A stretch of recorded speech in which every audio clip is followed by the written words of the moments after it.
Hey yo, we live from the projects, fresh out the Pyrex, get them while they hot. Is y'all niggas high yet? I'm back full circle. That was just a pie flex, a dope metaphor for y'all. What's up, everybody? My name's Adrian from Breakthru TV. Today we got some very special guests with us. Legends, some future legends. They all came together, created a room full of mirrors. How you guys doing today? How you doing, bro? Good? I'm all right. All right, so why don't we go around, everybody introduce themselves, and let's talk a little bit about how you guys joined the team. How was that process? So whoever wants to start out. Maybe we can start here. Okay.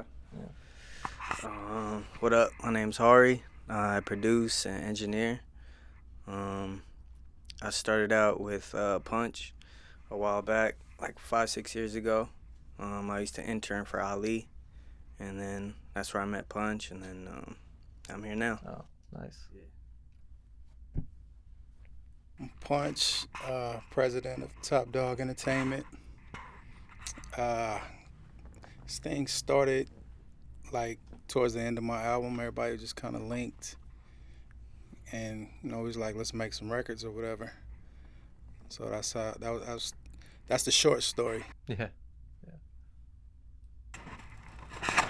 Yo, Sichi Don, and I started off because my friendship with Punch over 10 years ago, around the first time I was starting to be around Top Dog Entertainment and producing records for a lot of the artists. And me and him just always had a dope friendship, and we kind of saw a lot of similarities in a lot of the visions and things like that. So just kind of came back around. We always rocked with each other, so I was making more music as an artist and things like that, and we jumped on records together. And he was, like you said, was working on his album, and I'm here, and that's it. Facts. Daylight. Make a long story short, just coming off tour. I was doing background dancing for SZA. No, I'm fucking with y'all. Just coming off the tail end of my battle rap career, I started taking the music side a little serious. And I linked up with Willie B at Absol's listening party. We decided to make a project. In the process, or pretty much at the ending of that project, Willie B was still kind of linking with Punch. Punch came around, we linked up, and then from there, Punch was like, yo, you should start coming to the studio a little more often. And then, that kind of led me in this situation. Oh, okay. But we're here now. Nice. Oh, shit. Cheers, Law. I actually met Punch a while back, a few years, at SZA's, her album signing for Z at the time, and it was like a cipher, a big old cipher / battle thing. That's how we connected, and then just over time, just staying in touch, end up pulling up, wrote everybody verses, and then but I ended up pulling up, man. We just got in and worked first. That was the first thing, and then kind of never left, honestly. Just kept coming back and kept working. Yeah, that's beautiful. My name's Lyric Michelle. I am Lyric from Houston, Texas, and it's funny. We met through Instagram. I tell everybody this fucking story. Honestly, it's I was doing open mics and all that shit, and he liked the picture, and I said, "This nigga like another picture." You know what I mean? Putting my mixtape in the DMs, and then it was a performance picture, and he liked another one, and we started talking, and I just grew from there. Met everybody, but it's completely, what I learned was completely true. That if from Daylight battling and everyone in their own perspective spaces, if you're doing what you should be doing, you'll attract that shit. So it was a random day. You know what I mean? I've been in LA. I moved from, I was in there for a year and a half before. Mm-hmm. You know what I mean? I didn't know. This nigga was yeah. Hell yeah. What's up, y'all? Early riser by way of, hey, relax. Early riser by the way of Indianapolis, Indiana. I'm related to Punch. It's my people. It was random, hey, don't hate. It was random. My mom hit me, was like, yeah, your your people, you got some people that's doing music. And she started naming off like Kendrick, J Rock. I'm like, relax, mama. First of all, who put you up to this? And like, why are you telling me this? I'm like, no, it's your people. Go check him out. And we end up linking. And then I ended up out here in LA, and I mean, falling through the sessions, and like next thing you know, we made a few records, and the rest is history.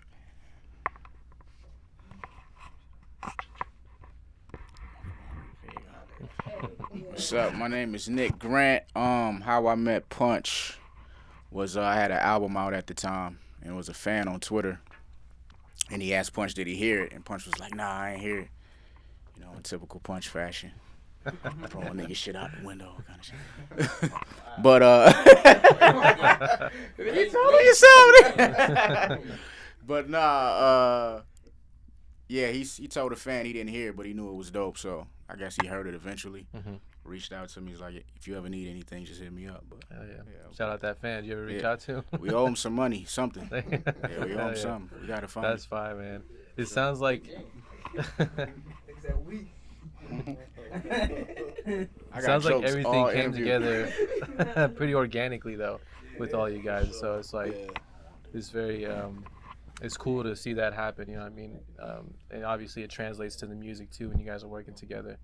Yeah. So did you feel like it was the right time to make the group, or did you just see it all coming together and you're like, let's just, you know, run together with this?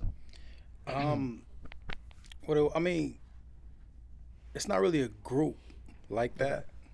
It's more of a collective because everybody are individual artists. Yeah. And like I said, everybody would come to my sessions, but when my album was done, we was literally just sitting there just talking for like weeks. Until it was one day, it was literally, yo, let's try to make a song. And how that song came about, how everybody added their pieces and was going back and forth. I'm like, all right, this might be crazy. We should just continue to work and see what happens. So that's how that came. Like, I hate to use the word organic, but it was that. Yeah, for sure. Yeah, nice. So when you guys do come together, then it's called A Room Full of Mirrors, right? Right, exactly. What's the meaning behind the name? Somebody else can jump in. Like, I ain't gonna hog up all of them. Yeah, if anybody, that's why the mics are around. That's like a lyric explanation right there for sure. Well, my brother, chill out. Nah, it's the same thing. I mean, I think we've all had our own individual, mottos, of life that kind of adds up to the same a linear thought, that we reflect each other as artists, as people, as friends, as loved ones, as I love you. I say that to you. I say it to myself. So we were dropped together because again we all met Punch individually. Then we all had to meet each other because the music comes. This music we're making comes from genuine interactions, real shit type, like real energy. So you have to meet humans, and then you have to drop whatever ideas you had, because we're all, individual artists, of course. On some Avenger shit, like we have to come together, to save the fucking planet. So like, Iron Man might think Doctor Strange is doing too much, but nigga, hold up, let me get my shit together. Iron Man's like, nigga, I'm out, but then we figure out, okay, yin and yang, this is, if I see this in you, this resistance, that's resistance is in me. And then once I address that, then the flow is there. Then I realize, oh shit, it all is me. Everything. You are me, I am you.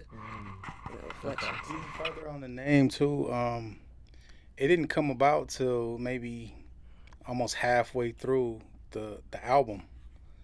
It was one record in particular that we did where it got super personal. It's a song with Nick, Jairus, and Daylight had the leads on that. And like what they were saying was so personal to their own story.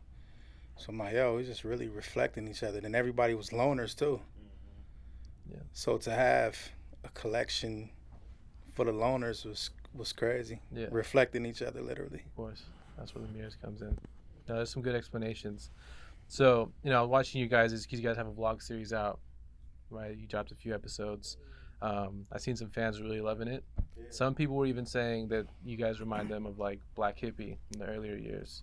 So, for people who were there at the time, what do you think the similarities and differences are from you guys and Black Hippy? And then how do you guys feel being, a part of that conversation? I think the obvious link with Black Hippy is TDE, of course. Mm-hmm. And it's pretty much the same values. Like everybody here has the same values as the guys in Black Hippy. You believe in honesty and authenticity and lyricism and the ability to make great songs. Yeah. So those are the the basic principles that Black Hippy and A Room Full of Mirrors stand on.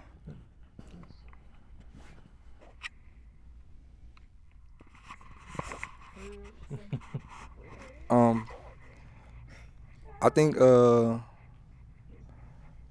think similarities in the aspect of just us and Black Hippies in general. I think it's kind of in the aspect of like they're like the Chicago Bulls, Okay. right? Like they're most definitely considered like the Bulls, like '95 prime Bulls, and I don't want people to put us in a position of where they hold us to trying to live up to that specifically. Mm-hmm. So I feel like, we most definitely may be under the same coaching staff, but we'll probably be like Phil Jackson and the Lakers now. Like, we're going to create like a whole nother legacy. But we are still going to run the triangle plays. Yeah. You know what I mean? For sure. Still going to run the triangle. Yeah. But as far as like the collective, it's amazing. That's a good explanation. Yeah. Anybody else, any thoughts on that? How do you guys feel about being a part of that? Hell yeah. What you say? Nah, I think it's dope to like be in the position of like seeing from its inception, like us all growing as artists, and also like having something to shoot at. I can't speak for everybody, but I can speak for myself. Like, if there was anybody in terms of the music industry that I was watching and like really paying attention to, it was TDE. Like everything that they was doing, like, yo, they're doing it the right way. Like everybody didn't catch on. Like everybody's full of it when they say they was just all on board at the beginning, because they wasn't. Because I remember playing niggas Kendrick Lamar EP, and they was like, it's cool. Like, nah, you don't understand what this is. Like, this is some dope stuff. But like, just if we're in that conversation of like being anywhere in the orbit of that, like, that's dope to me. Because like, to be in that position to be like, okay, this is what we're leading to, this is what we're aiming for, shooting at, like, I think that's a dope position to be in. No, for sure. But you know what advantage we got? Got an album coming soon. Of course. Of course. Yeah. That was, excuse me. That's right. That's funny. Cause that's what I was gonna say. Like at the end of it, I mean, if the obvious comparisons are growth and what happens in music style, blah blah. But when you break it down, the similarity I know I found and I learned how to implement and shit is like protecting the energy, protecting the vibe. It's like real. And you don't get that everywhere, like most places. And like, we're not loners because we're stubborn, nigga. Help me. The fuck? You know what I mean? It's like, but we've all are just used to protecting our own energy, that we can't just, go anywhere where they say you have to do this or you don't look this part and this is what's hot, blah, blah. But, in this space, it's about, the art, the shit. Yeah. I just thought about something. I just thought, I don't have a speech here, ass. I don't have nothing to say here, ass. But no, another similarity that I can say is that I feel like we gonna carry the hip hop torch. Again, I feel like Black Hippy, they most definitely preserved hip hop, specifically at a time where it was needed. Yeah. And they not saying that they're not carrying it now, because they are still carrying it.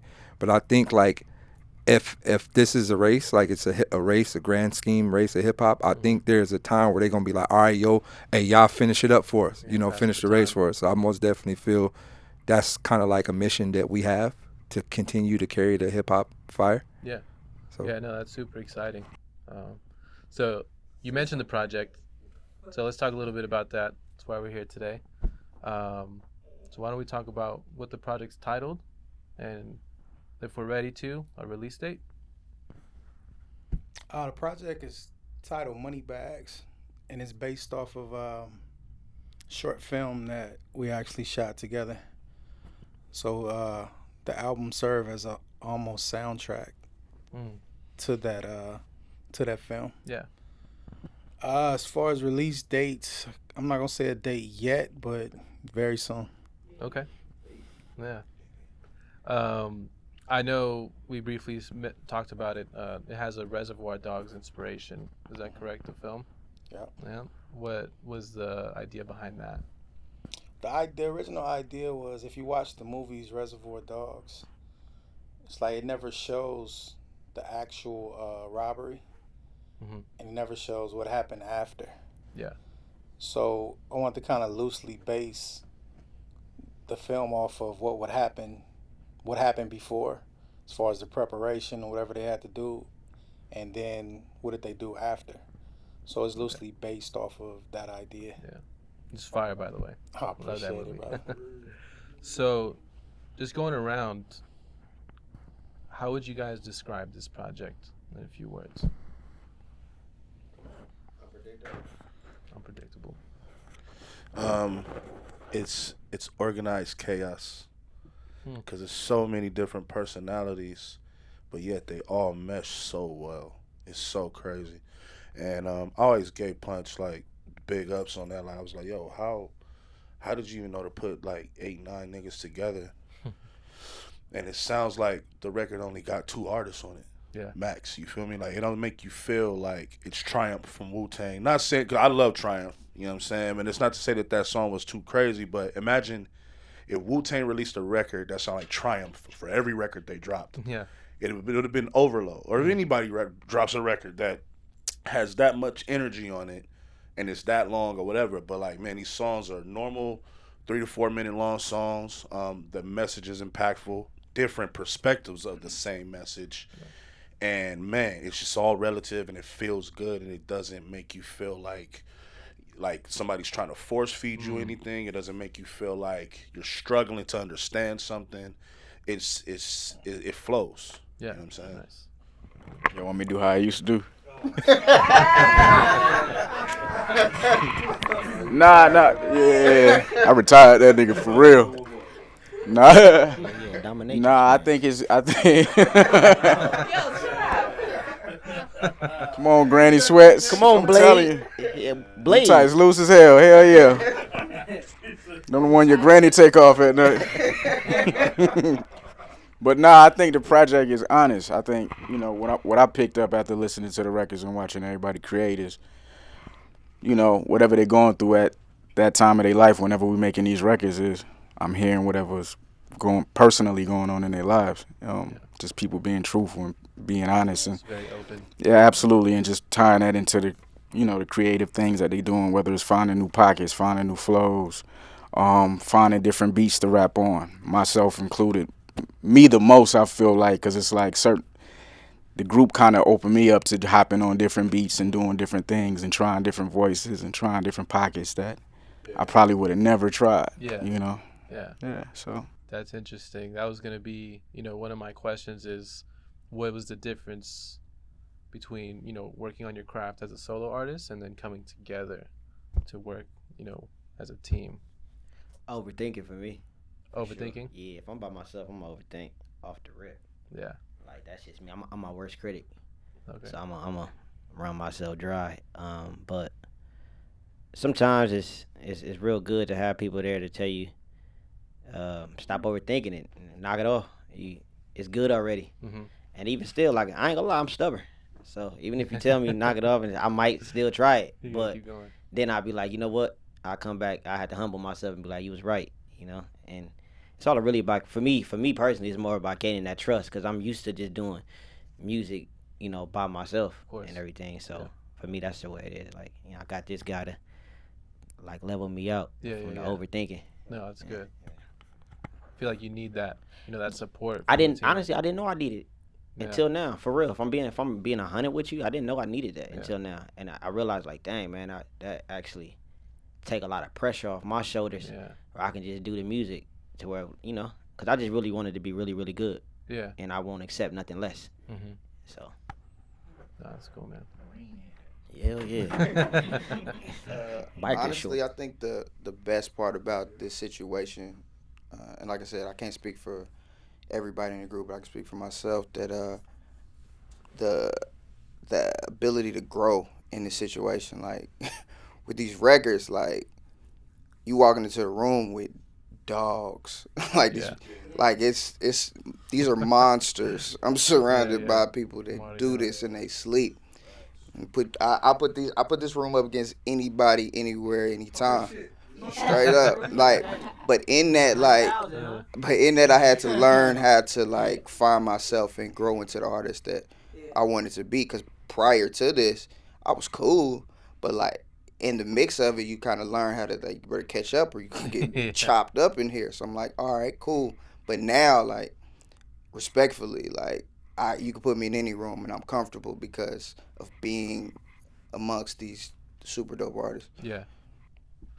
Okay, go ahead. I think for me, like you said, one of the best things about being in this group was watching people find themselves and kind of hearing where we started it to like the end, or not even the end, but like later, like as of right now, and seeing what people are doing right now. It's amazing. Like one of the things that I watched personally that was amazing for me was watching Early find this crazy voice thing that he learned.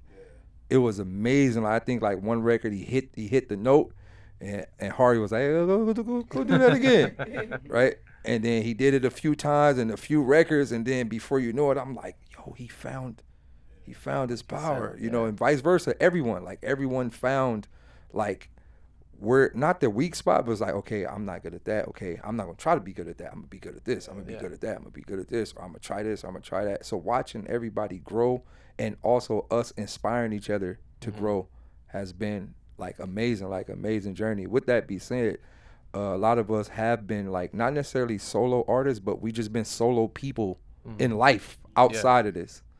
So like a room full of like solo people now helping each other create craft or whatever, or pitching ideas. Like I think this has been mentally healthy for all of us in and outside of the project. And I think like I said, with the name being A Room Full of Mirrors, it's epic because I tie that back into like the Bruce Lee fight. What is it? What is it? Enter the Dragon. Enter the Dragon. So yeah, like it's like a bunch of reflections of ourselves, but you know what I mean, there's still kind of war in there, but it looks beautiful. It's beautiful war. Yeah. But we all reflecting off each other. So it's kind of what, and the blood, and then the blood, exactly.